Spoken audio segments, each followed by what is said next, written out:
Olá, você que acompanha o curso de Circuitos Elétricos em Corrente Alternada do canal Elétrico em Vídeos. Chegamos a mais uma aula. Na aula de hoje nós veremos o conceito de supernó. O supernó é uma técnica específica, ou melhor, um conceito específico utilizado para auxiliar na análise nodal ou análise de nós, quando surge um problema em particular que causa alguma dificuldade. Nós já vimos a análise nodal, ou melhor, nós já vimos o supernó, junto com a técnica de análise nodal, em circuitos elétricos em corrente contínua, puramente resistivos. Coloco na descrição desse vídeo um link, inclusive, para essa aula, porque o conceito de supernó não se alterou. O que se altera agora é que em corrente alternada nós lidamos com números complexos. Vamos lá ao conceito, que é exatamente o mesmo de antes. O supernó ocorre quando há uma fonte de tensão entre dois nós e quando nenhum dos dois nós é o de referência. Fica mais claro você entender isso aí se você tiver um exemplo, e esse exemplo está aqui. Nós estamos atrás da solução desse circuito para encontrar a tensão VC nos terminais desse elemento capacitivo, cuja reatância capacitiva vale menos J2 ohms. O que precisamos para identificar se há um supernó ou não? Para identificar se há um supernó ou não, nós precisamos, em primeiro lugar, identificar o nó de referência. Identifiquei o nó de referência e precisamos depois dar nomes ou letras ou números aos nós que nós escolhemos. Esse aqui eu vou chamar de nó 1, esse aqui eu vou chamar de nó 2, esse aqui eu vou chamar de nó 3. Note que eu tenho um outro nó aqui, que eu não identifiquei com nenhum tipo de número.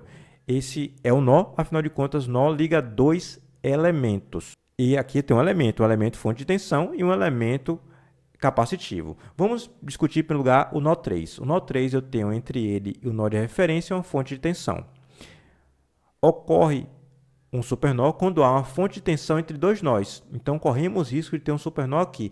Porém, só há o supernó quando nenhum deles é o de referência. Nesse caso, um deles é o de referência. Então, o nó 3 não será um supernó, não fará parte de um supernó, melhor dizendo. Aqui eu tenho o nó 2. Esse nó 2 tem entre ele e o nó de referência uma impedância. Nem cabe o conceito de supernó, afinal de contas o conceito de supernó exige uma fonte de tensão entre dois nós. Não tem sentido. Aqui eu tenho um caso específico que eu quero que você preste bastante atenção agora. Eu tenho aqui o nó 1 e tenho aqui um nó que eu não dei nenhuma letra e o nó de referência. Entre o nó 1 e esse outro nó, eu tenho uma fonte de tensão. Caberia perfeitamente o conceito de supernó. Porém, você deve ter em mente que entre esses dois nós existe uma fonte de tensão, é verdade, mas logo em sequência eu tenho em série um elemento capacitivo. Então, eu consigo fazer a identificação dessa corrente, afinal de contas, eu consigo fazer a relação entre a queda de tensão nesse elemento capacitivo e a corrente. Então, eu não vou utilizar aqui o conceito de supernó para essa fonte de tensão. E aqui eu tenho uma fonte de tensão de 110 volts. Essa fonte de tensão de 110 volts está entre o nó 1 e o nó 2. E note, eu não tenho nenhum elemento em série com essa fonte de tensão. Não tendo nenhum elemento em série com essa fonte de tensão, eu não consigo determinar a corrente que circula pela fonte em função da sua tensão. Então, eu tenho que utilizar o conceito de supernó. Note, uma fonte de tensão ideal, relembre, uma fonte de tensão ideal, ela tem a tensão constante, independentemente da corrente que circula por ela. Ou seja, não consigo fazer a relação entre corrente e tensão que circula entre esses dois nós, passando pela fonte de tensão. Nesse caso aqui, entre o nó 1 e o nó de referência, eu já consigo fazer essa relação, afinal de contas, eu tenho em série com a fonte de tensão um elemento puramente capacitivo. Poderia ser puramente indutivo, poderia ser puramente resistivo, poderia ser uma impedância. Eu simplesmente tenho como fazer a relação entre V e I, nesse caso aqui do nó 1. Tendo em mente o conceito de supernó, vamos fazer uso dele. Vamos identificar o que é o supernó. O supernó envolve a fonte de tensão entre dois nós, sendo que nenhum deles é o de referência, e também todos os elementos que estão em paralelo com a fonte de tensão. Então, essa resistência de 2 ohms vai junto e vai ajudar a compor o supernó, ou melhor, vai ajudar não, vai compor o supernó. O supernó está aqui identificado. Beleza. Tendo em mente o supernó como identificado o supernó, vamos verificar o procedimento para fazer uso dele. Como a gente faz o uso do supernó? Em primeiro lugar, a gente aplica a lei de Kirchhoff das correntes no supernó e depois aplica a lei de Kirchhoff das tensões numa malha que envolva o supernó. Por que motivo eu preciso aplicar a lei de Kirchhoff das tensões numa malha que envolva o supernó? É que quando eu escolho isso aqui como supernó, significa dizer que o nó 1 e o nó 2 serão tratados como sendo um nó único, que é exatamente o supernó 1, 2. Então, eu perco uma equação. Então, eu tenho 3 nós no circuito real e teria apenas 2 equações, a equação do nó 3 e a equação do supernó. Preciso da terceira equação para encontrar a terceira incógnita. Então, eu vou aplicar a lei de Kirchhoff das tensões numa malha que envolva o supernó para encontrar a minha terceira equação. A primeira coisa que eu vou fazer, então, é aplicar a lei de Kirchhoff das correntes no supernó. Para aplicar a lei de Kirchhoff nas correntes do supernó, eu vou identificar as correntes que eu preciso fazer no circuito. Eu tenho aqui a corrente I1, a corrente I2, a corrente I3 e a corrente I4. São essas as correntes relacionadas ao supernó. Veja aqui a fronteira do supernó. Então, como eu identifiquei todas saindo, o somatório das correntes que saem é igual ao somatório das correntes que entram. Como não entra nenhuma, eu posso perfeitamente dizer que I1 mais I2 mais I3, opa, esse 3 ficou horrível, mais I3 mais I4 é igual a zero. Vou atrás agora do que eu chamei de I1. Quem é I1? I1 vai ser V1, a tensão entre o nó 1 e o nó de referência, menos 220 sobre a reatância capacitiva. Foi isso que eu acabei de falar para você, falei um pouco antes, que é possível determinar a relação entre essa corrente I1 e a tensão V1. Aí eu não preciso utilizar o conceito de supernó. Então, eu vou lá, vou escrever aqui, ó.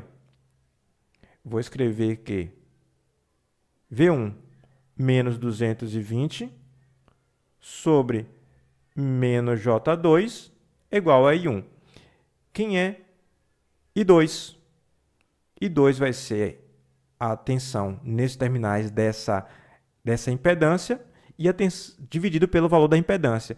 Quem é a tensão nos terminais dessa impedância vai ser V1 menos V3. Aqui eu tenho a tensão V1 e aqui eu tenho a tensão V3. V1 menos V3 sobre 2 mais J2 é igual a I2. Mais V1 menos V3 sobre 2 mais J2. Mais I3. Já coloco aqui o mais. Quem vai ser I3? Vai ser a corrente que circula por esse elemento resistivo de 1 ohm. Vai ser, portanto, V2 menos V3 sobre 1. Vai ser V2 menos V3 sobre 1. Mais I4. Vou botar aqui o mais e vou atrás do I4. I4 vai ser V2 sobre a impedância 5 mais J3 ohms. V4, opa, I4, deixa eu trocar aqui, vai ser V2, só voltar aqui, ó, V2 sobre, opa, estou todo atrapalhado, vai ser V2 sobre 5 mais J3. Isso tudo é igual a zero. Pronto, encontramos a equação obtida do supernó. Tire o MMC, faça essas contas, eu vou escrever o resultado aqui do lado.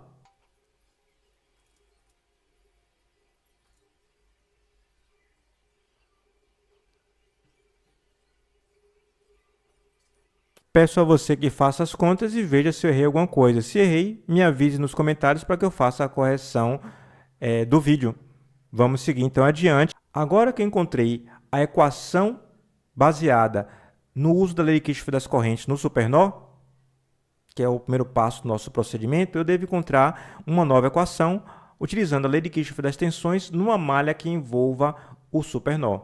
Posso escolher, por exemplo, essa malha aqui, ó. Essa malha aqui, e percorrê-la no sentido anti-horário. Você pode escolher, por exemplo, aqui de cima. Você pode perfeitamente fazer essa aqui. É gosto seu. Eu escolhi essa de baixo, vou tirar aqui a ilustração só para não ficar com o desenho ainda mais poluído. Vou começar a aplicação da lei de Kirchhoff das tensões desse ponto do nó de referência e voltando depois ao próprio nó de referência. A primeira tensão que eu encontro vai ser a tensão menos V2. Lembre-se, quando a gente coloca a seta para indicar a queda de tensão, aqui em cima a gente tem o mais e aqui embaixo a gente tem o menos. Então, a primeira tensão que eu vou encontrar vai ser o menos V2. Então, eu encontro aqui, em primeiro lugar, o menos V2. Venho aqui, percorrendo, e encontro o menos 110 volts. Aqui, menos 110 volts. Deixa eu melhorar esse menos aqui, que ficou um pouco tímido. Finalmente, entre o nó 1 e o nó de referência, eu tenho a tensão V1. Isso mesmo, eu tenho um menos V2, menos 110 e V1. Eu devo fazer a indicação sempre utilizando as tensões que eu identifiquei, afinal de contas é isso que exige um método de análise de nós. Isso é igual a zero. Sendo isso igual a zero, eu posso dar só uma organizada nessa equação. Vou dizer aqui, ó, que é V1 menos V2, que é igual a 110 volts. Vou chamar essa aqui de equação 2. Agora eu tenho duas equações. Preciso da terceira equação. Vou para a equação normal de nó. Aqui eu tenho um nó 3. Lembre-se, eu precisei utilizar o supernó exatamente porque eu não conseguia fazer a determinação das correntes em relação aos elementos. Então, eu precisei fazer a união disso aqui. Caso não tivesse essa fonte de tensão, eu utilizaria o nó 1, o nó 2 e o nó 3 e análise nodal convencional. Tive de unir o nó 1 e o nó 2, mas o nó 3 não precisa disso. E o nó 3 oferece ainda um outro benefício. Entre o nó 3 e o nó de referência tem uma fonte de tensão. Ou seja, a tensão V3 já é identificada por inspeção. Você olha para o circuito e já tem aqui a tensão V3 identificada. A tensão V3 vale 110 com ângulo de 30 graus. Isso em volts. Então, eu já tenho uma tensão V3. Caso não tivesse essa fonte de tensão, aí você deveria utilizar a lei de Kirchhoff das correntes e escrever normalmente a lei de Kirchhoff das correntes em uma equação para o nó 3. Mas vamos lá. O nó 3, eu já tenho aqui um facilitador. Para o nó 3, eu já sei. V3 vai ser igual a 110 volts com um ângulo de 30 graus. Pronto. Essa equação eu vou chamar de equação 3. Eu tenho 3 equações e 3 incógnitas. Obviamente, você pode perfeitamente pegar esse V3, substituir aqui na equação 1 e ficar com duas equações e duas incógnitas, as equações 1 e as equações 1 e 2. Eu não vou fazer isso simplesmente porque eu não quero. Eu vou escrever essas 3 equações de forma matricial e fazer uma inversão de matriz. Por exemplo, eu vou escrever essas equações. Então, por exemplo, a equação 1 é essa aqui. Eu vou colocar o 10 mais J3, o 36 menos J12, o menos 38 mais 18J, e que tudo isso vai ser igual, quando multiplicado pelas suas respectivas tensões, a 880 mais J300, 3.520. Vou escrever isso aqui, ó.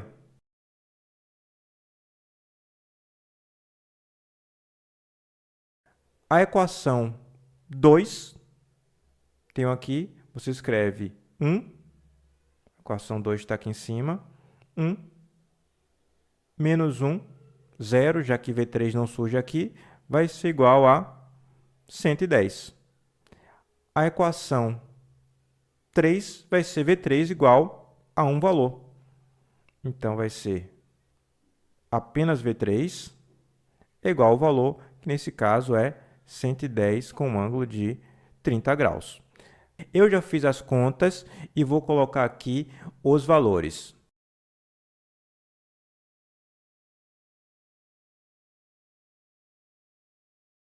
Não estávamos atrás dessas tensões, estávamos atrás da tensão, cadê? VC. E quem é VC?